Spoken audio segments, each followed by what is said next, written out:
দেবার কি আছে?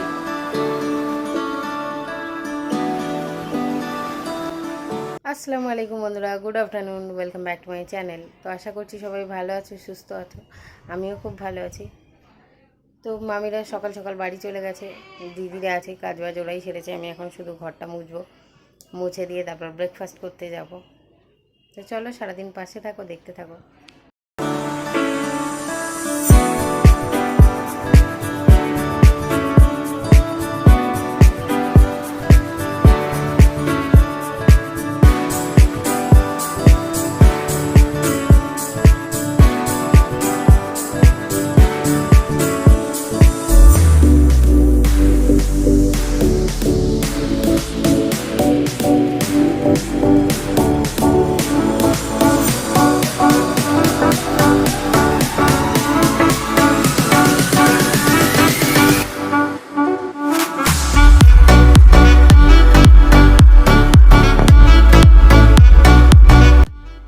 তো বন্ধুরা, ঘরটা মুছে নিয়ে ব্রেকফাস্ট করতে বসে গেছি। সেরকম কিছু করতে হয়নি আজকে আমাকে, শুধু ঘরটা মুছলাম। তো তারপর ব্রেকফাস্ট করছি এখন। আর আজকে ব্রেকফাস্টের লুচি আর চা। তো আমার ব্রেকফাস্ট হয়ে গেছে। বাইরে এসে দেখলাম দিদি রান্না বসিয়ে দিয়েছে, আর চিলি চিকেন হবে বলেও চিকেনগুলো ভেজে রাখছিল। আর আজকের মেনুতে ছিল লোটে মাছের ঝাল, সাদা ভাত আর ফ্রাইড রাইস আর চিলি চিকেন। কারণ মা চিকেন খায় না, তার জন্য আলাদা করে ওইগুলো করা হয়েছে। তো বন্ধুরা, আজকে আমাদের ঘরটা পুরো পরিপূর্ণ, চারজনেই আছে। সব এখন খেতে বসে গেছি। আর আজকে অনেক দিন পরে বাড়িতে আবার ফ্রাইড রাইস চিলি চিকেন হলো। তো আবার নর্মাল সাদা ভাতও হয়েছে, লোটে মাছের ঝালও হয়েছে। তো এই যে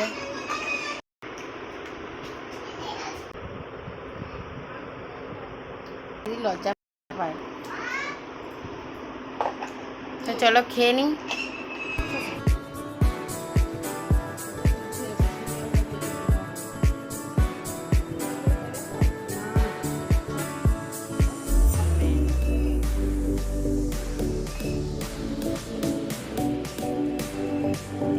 আর আজকের ঘরটা একদম পুরো ভরা ভরা লাগছে, কারণ চারজনে সবাই ছিলাম। আমি বাড়িতেই থাকি, আর দিদিমা সবাই বাড়িতেই ছিল। তো একসাথে বসে খাওয়ার মজাটাই আলাদা। যদি আমরা তিনজন বসে খাই, কিন্তু চারজন থাকলে আরও বেশি ভালো লাগে। গুড ইভিনিং বন্ধুরা। তো আজকে সন্ধ্যাবেলায় ফুচকার দোকান ঘরে চলে এসছে। আমরা এখন বসে সবাই মিলে ফুচকা খাচ্ছি।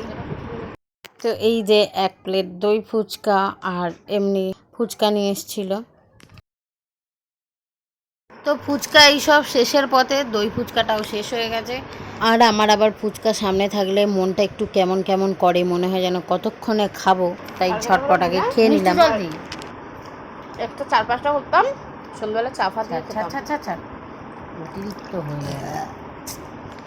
এর মধ্যে আমার দেবার কি আছে? পুরো ফাইনাল মিক্স করে দিল।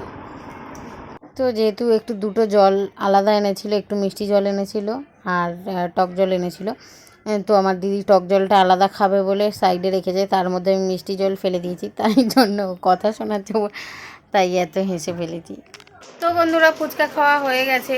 আর আজকে করব একটু পেন্টিং, সেটা ওয়ালে। তো তার জন্য রং তুলি বার করেছি। কতটা কি পারবো জানি না, চেষ্টা করব একটু করার। তো দেখা যাক কত দূর কী হয়, তো দেখতে থাকো। তো এই যে আমার সামান্য কিছু রং, যেটা দিয়েই আমি টুকটাক আঁকাউঁকি করি। তো সেরকমভাবে তো আমি শিখিনি, মোটামুটি জাস্ট একটু ট্রাই করি। আর আজকে এই দেয়ালটাতেই করব। তো সেই জন্য আমার কাছে লিমিটেড রং, কারণ আমি সেরকমভাবে আঁকতে পারি না, জাস্ট চেষ্টা করি। তো সেই জন্যই এটা আমি ঘরে কিনে রেখেছিলাম, যে মাঝে সাঝে একটু ইচ্ছা করে আমার আঁকতে, তাই এটা দিয়ে রং করব। তো একটু আধটু ওইটা দিয়েই করি। আর তার ওপর আবার তুলি থেকে, মানে তুলির যে একটা ধরার যে জায়গাটা, সেটাও খুলে গেছে। লাস্টে শুধু তুলির মুখটা দিয়ে আমি রংটা করছিলাম। আর এই দেওয়ালটায় আমাদের একটা স্টিকার লাগানো ছিল, তো ওই স্টিকারটা উঠে যাচ্ছিলো বলে ওটা তুলেই ওখানে আমি পেন্টিংটা করছি। তো জানি না কতদূর উতরাতে পারবো, তো দেখা যাক কি করি, আদৌ কিছু তৈরি হয় কি না ওখানে। আর আজকেই পুরোটা করব কি না জানি না, করতে পারবো কি না জানি না। তো দেখি কতটা করতে পারি। আর ওখানে আগেই আমি পেন্সিল দিয়ে ড্র করে রেখেছিলাম, কিন্তু রং আর করা হচ্ছিল না। আজ করব কাল করব করে করে ফাইনালি আজকে করলাম। তো শুরু করলাম আর বেশ কিছুটা হয়েও গেছে। তো আজকে 70% মতো করে রাখবো, তারপরে আবার কালকে করব, না হলে দেখি আবার কবে করি।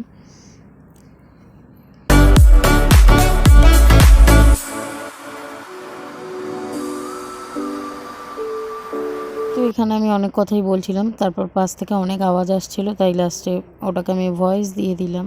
আজকের এটাই পর্যন্ত থাকে, আবার করব নেক্সট দিন। আর হাতের অবস্থা খুবই খারাপ। তো চলো আজকের মতো টাটা, গুড নাইট, আল্লাহ হাফিজ। সবাই সুস্থ থেকো, ভালো থেকো।